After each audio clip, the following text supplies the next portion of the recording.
क्या आप कभी ऐसी जगह गए हैं जहां कदमों की आहट सुनाई दे लेकिन कोई हो ही ना, जहां हवा में फुसफुसाहट सुनाई दे लेकिन बोलने वाला हो ही ना, जहां किताबें तो गिरे लेकिन उसे छूने वाला कोई दिखाई ही ना दे? अगर नहीं तो आज आपको लेकर चलता हूं मैं भारत की सबसे डरावनी जगहों में से एक, कलकत्ता की नेशनल लाइब्रेरी में।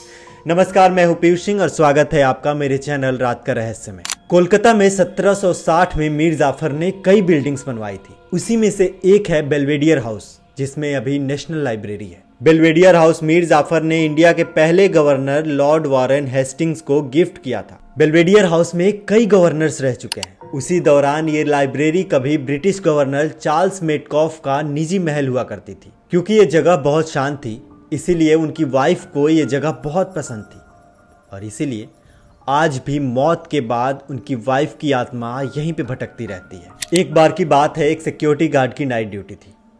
वो टॉर्च लेकर लाइब्रेरी की गलियारों में घूम रहा था। तभी उसे पीछे किसी के कदमों की आहट सुनाई दी। वो पीछे मुड़कर देखा लेकिन वहां पे कोई नहीं था। उसे लगा शायद ये वहम है। वो जैसे ही आगे बढ़ा तभी उस गैलरी में पड़ी एक चेयर अपने आप खिसकने लगी और वहां पे दरवाजे पे खटखटाने की आवाज होने लगी। तभी एक जोर के झटके से गैलरी का दरवाजा खुल गया।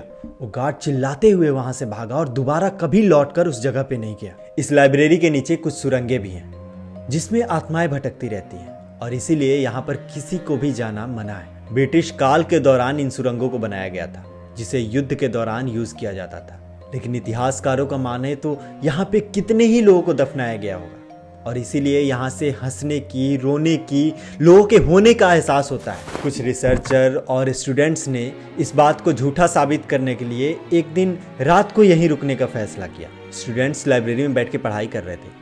तभी उसमें से एक को लगा कि उसके पास से एक ठंडी हवा गुजरी है, लेकिन उस लाइब्रेरी की सारी खिड़कियां बंद थी। तभी दूसरे के बगल से किसी के तेजी से गुजरने का एहसास हुआ। सब लोग डर गए। अब सब लोग एक जगह इकट्ठे हुए। तभी एक के कंधे पे किसी ने हल्के हाथों से टच किया। वो चीख पड़ा। सब लोग चीखते हुए, चिल्लाते हुए वहां से बाहर भागे और उस दिन के बाद से किसी ने भी रात में इस लाइब्रेरी में रुकने की हिम्मत नहीं की।